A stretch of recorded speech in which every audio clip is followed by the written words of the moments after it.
ఆలోచించి మాట్లాడే పవన్ మదర్. ఆమె ఎంత ఆలోచించి మాట్లాడారో తెలుసా?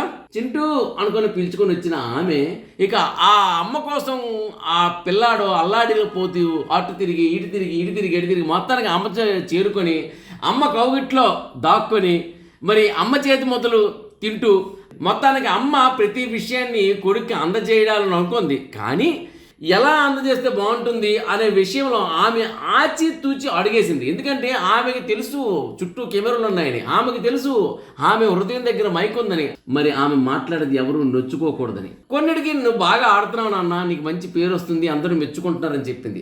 మరికొన్నిటికి సరే నాన్న నువ్వు ఆడుతున్నావు కదా, చాలా జాగ్రత్తగా ఆడను, మరి చెప్పకనే అనంత అర్థాలు ఇచ్చే ఒక చిన్న మోగ సైకిల్తో అమ్మ చెప్పగలిగింది. మొత్తానికి ఏంటంటే అమ్మ దేనికి యాక్సెప్ట్ చేసింది, దేనికి యాక్సెప్ట్ చేయలేదు, దేని గురించి ప్రోత్సహిస్తుంది అనే విషయాన్ని మాత్రం మరి మనస్సు లోతులో అర్థం చేసుకునే వాళ్ళకి అర్థమవుతుంది. ఏదైనప్పటికీ ఆచితూచి అడుగేసిందని చెప్పాలి మన పవన్ గారి మదర్.